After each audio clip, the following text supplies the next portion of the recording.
A passagem de hoje é Marcos 15, versículos 42 a 47. Vamos ler juntos. E, chegada a tarde, porquanto era o dia da preparação, isto é, a véspera do sábado, chegou José de Arimateia, senador honrado, que também esperava o reino de Deus, e ousadamente foi a Pilatos, e pediu o corpo de Jesus. E Pilatos se admirou de que já estivesse morto, e chamando o centurião, perguntou-lhe se já havia muito que tinha morrido. E tendo-se certificado pelo centurião, deu o corpo a José, o qual comprara um lençol fino, e tirando-o da cruz, o envolveu nele, e o depositou num sepulcro lavrado numa rocha, e revolveu uma pedra para a porta do sepulcro. E Maria Madalena e Maria, mãe de José, observavam onde o punham. Amém. Amados irmãos e irmãs, desde o domingo de Ramos, todos nós temos meditado na Semana da Paixão. Seguindo os passos do Senhor que entrou em Jerusalém, temos meditado na palavra dia após dia. E hoje, na Sexta-feira Santa, nos deparamos com o momento em que o Senhor, após a última ceia, foi preso e finalmente caminhou para a morte na cruz. E também celebraremos sua ressurreição ao terceiro dia, passando assim pela Páscoa e pelos 50 dias de alegria. Normalmente, quando meditamos nesta Semana da Paixão, tendemos a nos concentrar na morte agonizante na cruz e na glória da ressurreição através do túmulo vazio. No entanto, a passagem de hoje nos mostra uma cena um pouco diferente daquela em que costumamos focar. Isso porque ela registra sobre Jesus sendo sepultado no túmulo, entre a cruz e a ressurreição, e sobre aqueles que testemunharam a morte do Senhor. À primeira vista, esta cena pode parecer um mero passo de ligação ou um processo intermediário entre a cruz e a ressurreição. Contudo, ao contrário do que pensamos, esta cena é registrada com grande detalhe, mostrando o quão importante é o seu significado no fluxo do Evangelho. Portanto, vamos agora examinar a palavra de Deus que nos alcança entre a morte na cruz e a glória da ressurreição. Primeiramente, vejamos os versículos 42 a 45 de nossa passagem de hoje. Vamos lê-los juntos em uma só voz novamente. E, chegada a tarde, porquanto era o dia da preparação, isto é, a véspera do sábado, chegou José de Arimateia, senador honrado, que também esperava o reino de Deus, e ousadamente foi a Pilatos, e pediu o corpo de Jesus. E Pilatos se admirou de que já estivesse morto, e chamando o centurião, perguntou-lhe se já havia muito que tinha morrido, e tendo-se certificado pelo centurião, deu o corpo a José. Amém. Se observarmos os versículos 42 a 45 que acabamos de ler, vemos um homem chamado José de Arimateia ir a Pilatos e pedir o corpo de Jesus. No entanto, ao ouvir o pedido de José, Pilatos ficou muito surpreso com a notícia de que Jesus já estava morto. Isso porque a crucificação não era uma punição que levava à morte em pouco tempo, mas um processo que se estendia por um longo período. Por isso, a passagem de hoje descreve a cena em que Pilatos, somente após confirmar o fato por meio do centurião, entrega o corpo de Jesus a José. Mas aqui surge uma questão para nós. Por que o Evangelho de Marcos registra esta cena com tantos detalhes? Ele poderia ter dito simplesmente: José recebeu o corpo de Jesus e o sepultou. No entanto, a passagem de hoje menciona todo esse processo em detalhes. A razão para este registro detalhado foi provavelmente para provar que a morte de Jesus não foi incerta, mas um fato preciso. Em outras palavras, a passagem de hoje esclarece que Jesus não havia desmaiado, como alguns poderiam ter pensado na época, nem havia perdido a consciência e depois despertado. O texto testifica que ele realmente morreu e que sua morte foi oficialmente confirmada.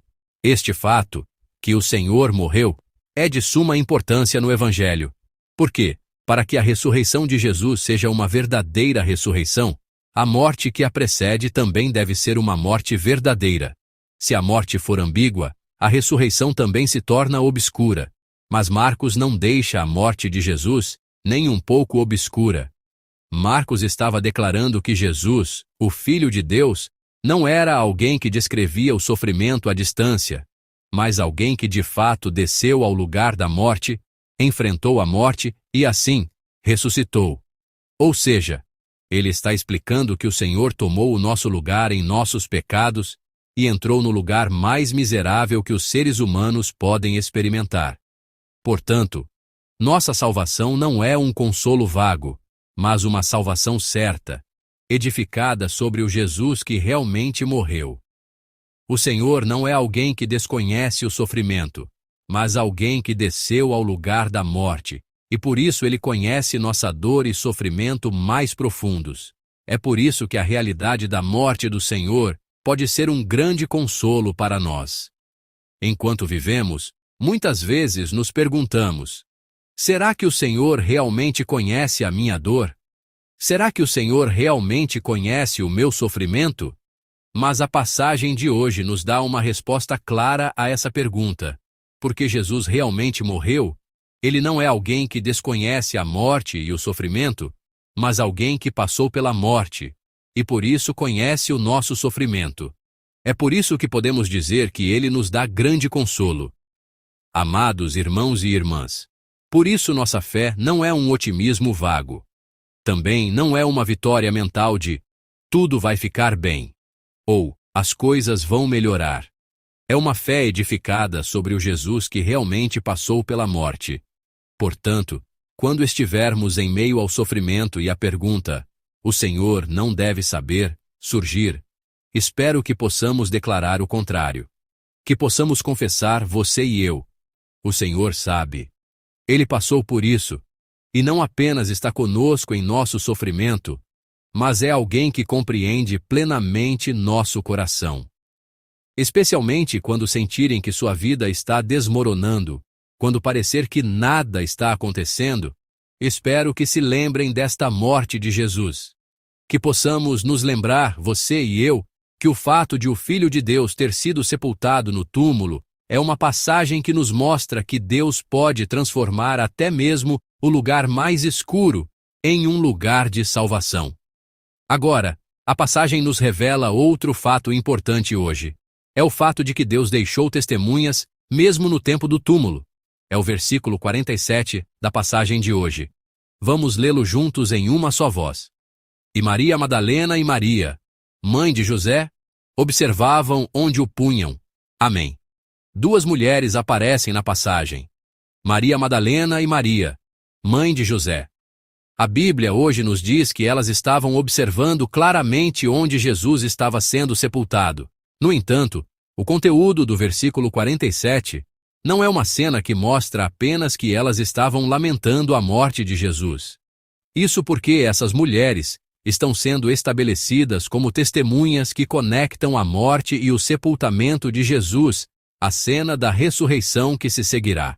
As pessoas que aparecem na passagem testemunharam a morte de Jesus. Elas viram a cena em que Jesus foi colocado no túmulo.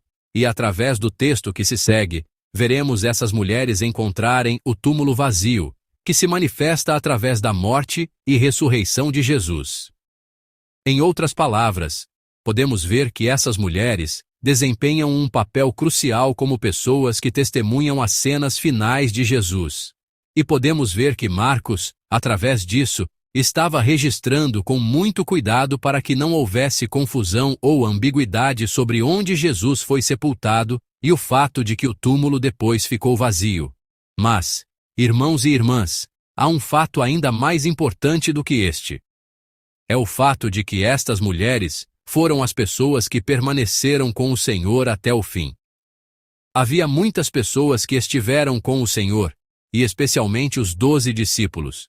No entanto, seus rastros não aparecem na passagem de hoje. Pelo contrário, essas mulheres, mesmo que de longe, não deixaram seu lugar e permaneceram com o Senhor em seus momentos finais. Na verdade, essas mulheres não puderam mudar a situação da morte e do sepultamento do Senhor. Elas não puderam impedir a cruz nem reverter a morte de Jesus. Tudo o que podiam fazer era observar e continuar observando o evento da cruz do Senhor e seu sepultamento. No entanto, Marcos registra o ato de observar dessas mulheres como algo extremamente importante, porque esse ato de observar se torna o testemunho da ressurreição de Jesus. Na verdade, a fé nem sempre se manifesta na forma de grandes realizações. A passagem de hoje nos diz que, às vezes, fé é não abandonar o lugar onde parece que nada pode ser feito. Manter-se firme mesmo quando a resposta demora, permanecer no lugar mesmo quando parece que Deus está em silêncio. A passagem de hoje nos diz que isso é fé. As mulheres da passagem não fizeram nada notável, mas permaneceram naquele lugar até o fim. E podemos ver que esse ato de permanecer as conduziu ao lugar de testemunho, ao lugar de testemunhas. Além disso, devemos prestar atenção a mais uma pessoa, José de Arimateia. Segundo a passagem, ele era um membro do conselho e uma figura respeitada. Era um homem em uma posição social elevada e estável.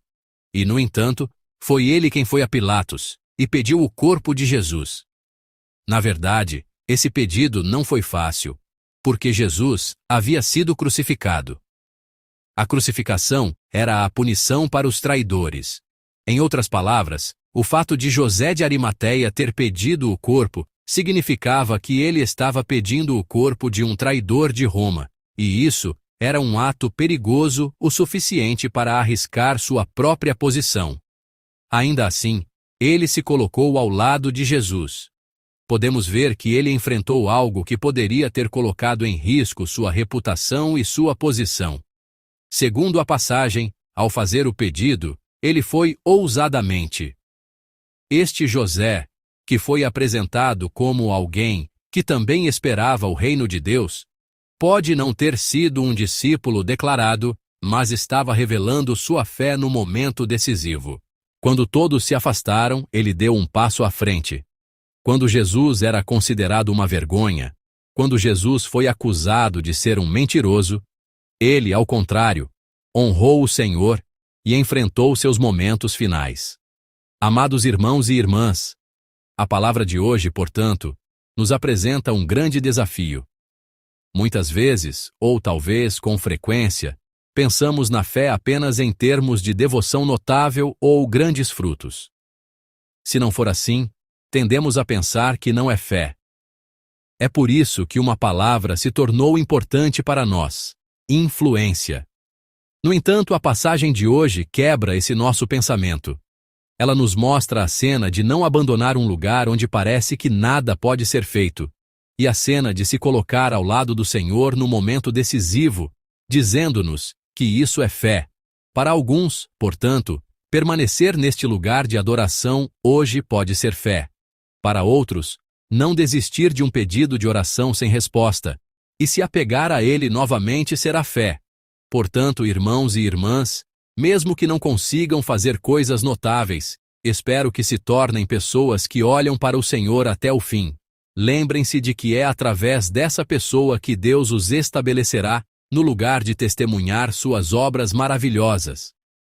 Espero que nós, você e eu, possamos nos lembrar de que a pessoa que, embora não se destaque no dia a dia, se apega ao Senhor no momento decisivo, é através dela que a obra maravilhosa de Deus é testemunhada. Agora, vamos resumir a palavra de hoje. A passagem de hoje trata de um tempo em que tudo parecia ter parado. Na cruz, tudo parecia ter acabado, e diante do túmulo, parecia não haver mais nenhuma esperança. No entanto, a passagem de hoje não ignorou essa cena. Pelo contrário, através desse tempo, ela nos mostrou de forma clara e distinta. Ela nos mostrou hoje, através dessas testemunhas, que Deus ainda está trabalhando, mesmo no momento em que parece que nada está acontecendo. A morte de Jesus pôde, assim, ser um fato claramente testemunhado, e a passagem nos informou hoje que o testemunho das testemunhas está incluído no lugar de sua morte e sepultamento. Embora aos olhos dos homens fosse um tempo de silêncio, a passagem nos ensinou hoje que, para Deus, era um tempo de preparação para o próximo ato. Amados irmãos e irmãs, em nossas vidas também existem tempos como este. tempos em que tudo parece ter parado. Mas, irmãos e irmãs, esse tempo não é o fim. Lembrem-se de que não é um tempo em que Deus não está trabalhando, mas um tempo em que Deus está trabalhando, mesmo que não possamos ver. Portanto, a fé de que precisamos hoje é uma fé que não abandona o seu lugar. Permanecer até o fim como as mulheres e ficar ao lado do Senhor no momento decisivo como José, essa é a fé que precisamos hoje. Portanto, irmãos e irmãs, não se abalem no tempo do túmulo. Lembrando que, porque houve um Jesus sepultado, nosso tempo mais escuro também não é o fim. Espero que possamos nos levantar novamente daquele lugar, confiando no fato de que Deus ainda está trabalhando mesmo nesse tempo. Que você e eu possamos hoje também nos aproximar do Senhor, segurar sua mão, levantar-nos e avançar em nossas vidas com ousadia e coragem. Em nome do Senhor, eu os abençoo.